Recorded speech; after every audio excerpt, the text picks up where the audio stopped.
where today we're going to be breaking down all the divisional round games, giving my thoughts, and then also going over and previewing the two championship games from this year's NFL playoffs.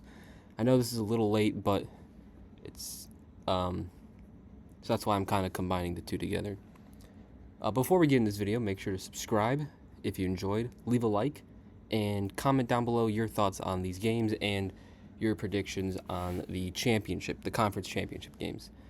Without further ado, though, let's get into these my reactions to the divisional round games. So the first game we had was the Texans losing 23-14 to the Chiefs. Obviously, everyone's going to talk about all the penalties that the Chiefs got in favor, as they always talk about. And my thoughts on the whole Chiefs, whether the call is right or, because sometimes the call is the correct call. Like, it was early on in the year, the Ravens Chiefs game, that was out of bounds, or the Bengals Chiefs game, it was probably a pass interference. To me, it's just that regardless of whether the call's right or not, they always get the right calls. Now, the flop, that was obviously not good, in my opinion, and many others that Mahomes had, but still a good quarterback, still gets the job done. Like, the pass that he had to Travis Kelce, where he was falling, was incredible. So I feel like I don't know if people are ever going to like Mahomes, but you still can't deny that he's a good quarterback. Stroud in this game, we can go to the stats here. Stroud in this game was actually pretty decent, 245 yards. Did not throw a touchdown, though, but it is a good Chiefs secondary, especially because they got Jalen Watson healthy, so that'll help them out in their game against the Bills. But Stroud was not bad at all. His O-line was not great. I don't remember how many times he got sacked.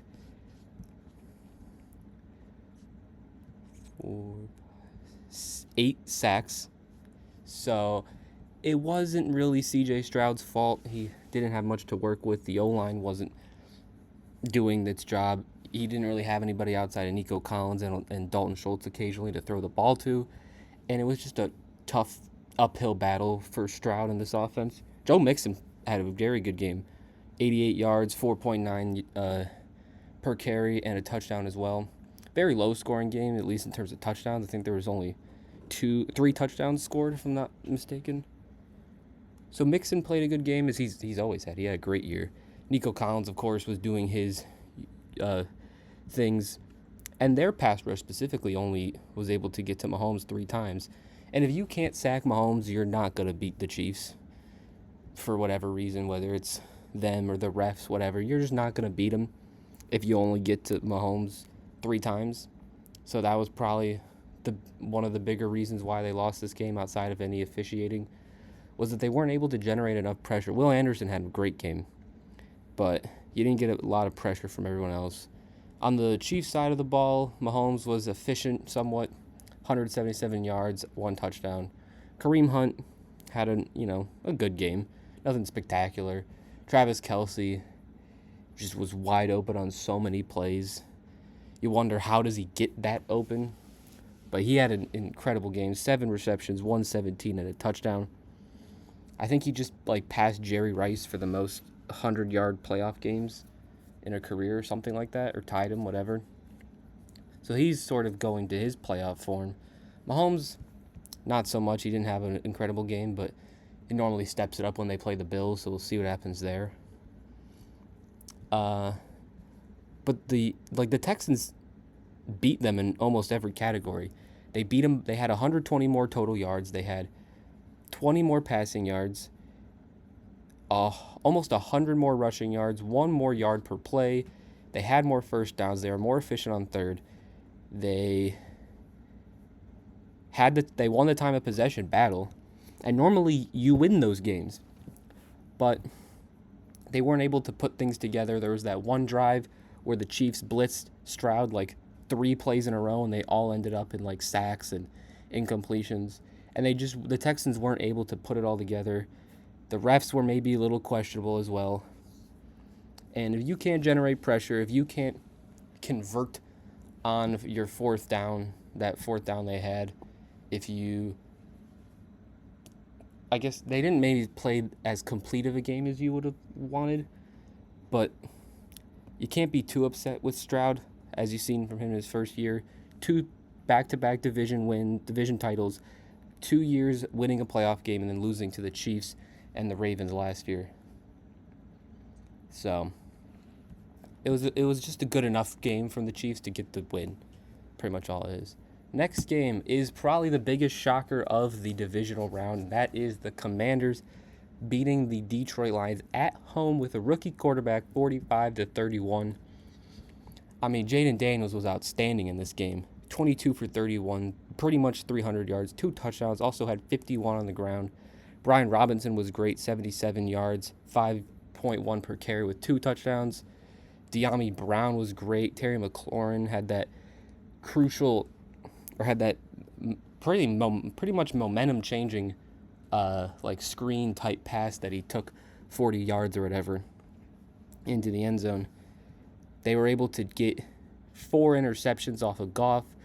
And honestly, the Lions didn't even play that bad of a game. Like, if you look, Jared Goff, not the highest completion percentage, but some of those were trying to just get something at the end of the game. But 300 yards, 1 touchdown. The touchdown to interceptions is not great, obviously, 1-3.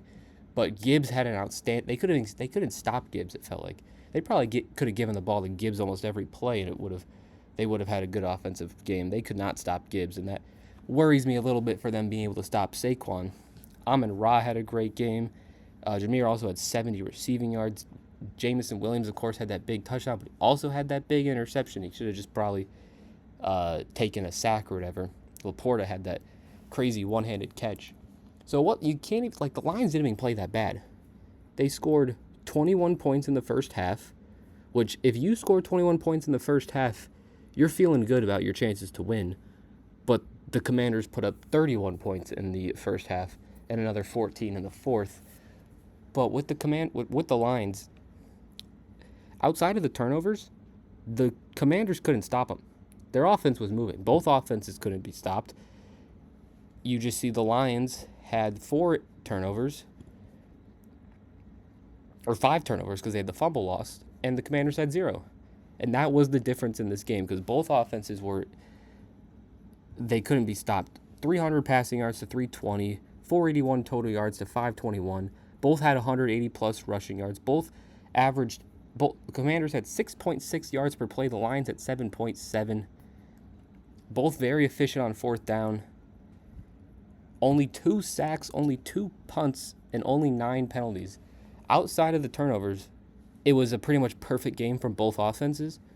But when you factor in those turnovers, the fumble in the red zone, the pick 6 that Jared Goff got hurt on that might have just messed him up the rest of the game, and you add that with the fact that the Commanders had 0 turnovers and that Jaden Daniels barely even made any mistakes all game, it's just a tough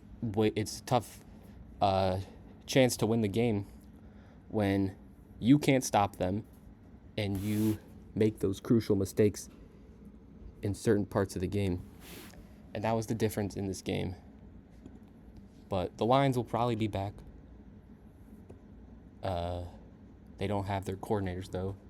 Ben Johnson's in Chicago and Aaron Glenn's in New York as I'm recording this. So you don't have your coordinators. But the Lions will probably be back. And we'll see what Jaden Daniels and the Commanders can do against the Eagles. But if they do end up losing, you can't be mad at all if you're a Commanders fan. This was a incredible season, way better than probably you could have expected. I know a lot of non-Washington fans were like, the Commanders aren't going to be very good. But I don't think many Washington Commanders fans thought they were going to the NFC Championship. So overall, this was a very successful season. Both these teams should be competing for a Super Bowl appearance next year as well. And maybe Washington can make it this year. Next game is the Rams-Eagles. Eagles winning 28-22 over the Rams. On the Rams side of the ball, Stafford 26 for 44, 324 for 2 touchdowns. Kyron had 106 on the ground. Puka with 97, DeMarcus Robinson with 74, Kupp 61, Higbee 54 and a touchdown. Parkinson also caught one. Sacks, Jared Verse was having himself a very good game. Kobe Turner, Omar Spates, Jalen McCullough, Braden Fisk, Neville Gallimore. Also, it was a lot of sacks in this game.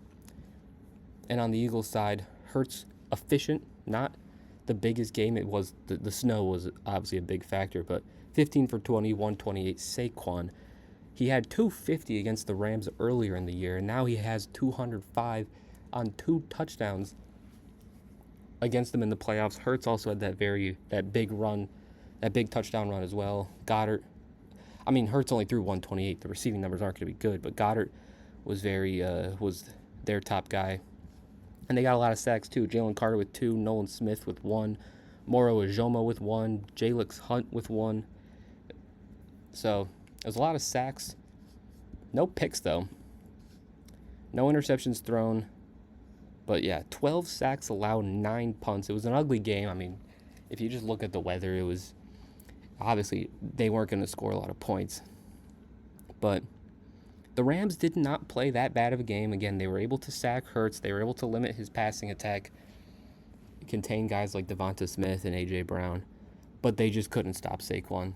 And that was pretty much the difference in this game, was Saquon Barkley. If Saquon wasn't the Eagles running back, the Rams probably win this game. So, honestly, both teams played a good game considering the conditions. But again, the difference was Saquon.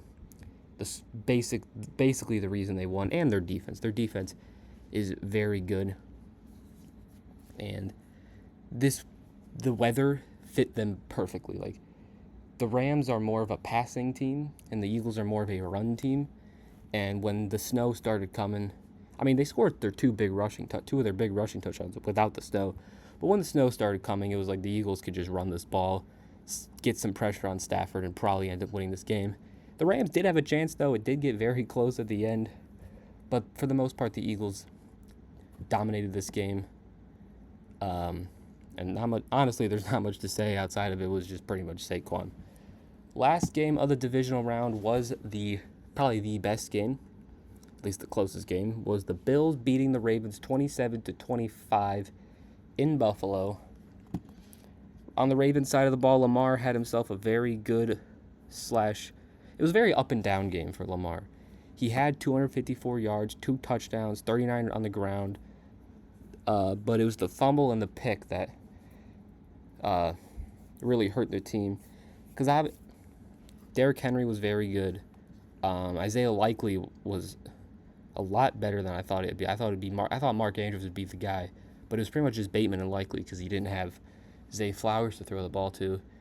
And there was that one drive with Derrick Henry where they pretty much gave him the ball like every play, and they scored pretty easily. I don't know why they only gave him 16 carries. It seems very low for Derrick Henry, and especially in a playoff game in the cold snow weather. Now, on the Bills side, Josh Allen didn't really do too much in the air because he didn't really need to do too much. James Cook was very solid. Khalil Shakir continues to be Josh Allen's number one guy in the air. And now the story of this game was Mark Andrews dropping the 2-point conversion. And obviously that did cost them the game. They could have tied the game with that 2-point conversion. However, when they scored there, I don't think it's all on Mark Andrews. I think people are not overreacting, but they're hyper focusing on the Mark Andrews drop when they scored a touchdown before. They could have converted that 2-point conversion and not have needed to score this 2-point conversion. They could have stopped the Bills from scoring some of their field goals they did late. Lamar could have not fumbled the ball, and Von Miller could have not had his big return on the fumble. Lamar could have maybe not thrown that interception. There's a lot of things the Ravens could have done. They had 2 fumbles lost and 1 interception thrown. Allowed 2 sacks. Like they could have done a lot more to not have needed to score a 2-point conversion just to tie. If Lamar doesn't fumble the ball, throw that pick, if they convert the other 2-point conversion, they might not need Mark Andrews to catch the ball to tie the game. So yes, everyone's going to focus on it because although the mistakes did happen, they could have been forgotten by Mark Andrews catching the ball, which he didn't. And obviously, of course he should have. But I'm just saying there was a lot of other stuff that went on during this game that could have prevented them from needing a touchdown on the last drive of the game and a 2-point conversion just to send the game into overtime. And who knows, even if they tie the game, the Bills still could have gotten themselves in field goal range and won the game anyway. So it's not all Mark Andrews. It wasn't a great play for him, but I just think people overreact to, I think in general, they overreact to last play, like missed kicks, dropped touchdown, like or calls that went the other team's way. If you needed to rely on a last-second kick, you could have. There's probably other stuff you could have done to not put yourself in that position. But either way, Bills, it wasn't the prettiest game for them. They didn't get a 100-yard rusher, 100-yard receiver. Josh Allen didn't even throw for 150. It wasn't the prettiest game, but they got the job done. Their defense played great, and we'll see if they can knock out the Chiefs in the AFC Championship game. Now to do a quick little preview of both conference championship games. The first one, the NFC Conference Championship game between the Commanders and the Eagles. Again, just like the Rams-Eagles game, it's going to come down to Saquon Barkley. If Saquon has 200-plus yards, 2 touchdowns, with the Eagles' defense, I don't think the Commanders can win. But if they can somewhat contain, it's hard to do, but if you can somewhat slow down Saquon, and you'll give yourself a chance to win. Because I'm pretty sure when these teams played the second time, when the Commanders won, Saquon had 150, so he had a good game. But Jaden Daniels threw for 5 touchdowns. And that was the difference in the game. They had all those turnovers and yet still won. It was a crazy game. But they were able to somewhat contain Saquon and hold him to 150. It's wild that that's containing him, but it kind of is. And Jaden Daniels was able to have an excellent game, and they were able to beat the Eagles the second time around. Now, it is the playoffs, and that's when you use your run game, and that's when you rely on your defense.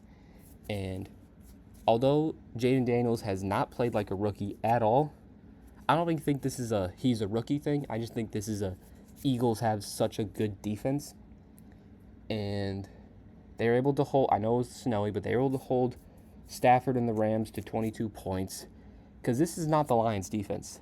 The Eagles aren't going to let you put up 45 points easily on them. So I think this is going to come down to, can Jaden Daniels play good against this defense? It's going to come down to Daniels and Washington's run defense are the big factors, because I think Jalen Hurts isn't going to I don't think Jalen Hurts is going to throw for 300 yards or anything. I think they'll rely on Saquon. They'll give him 20-plus carries, maybe even 25-plus carries. Hurts will take it about 5 to 10 times, and they'll just try and wear out the Commanders' team here and rely on their defense to limit. I think this could be a high-scoring game. I think Philly might score somewhere in the 30s. Maybe they get 35, 31 points, and then they just rely on their defense to contain Daniels enough.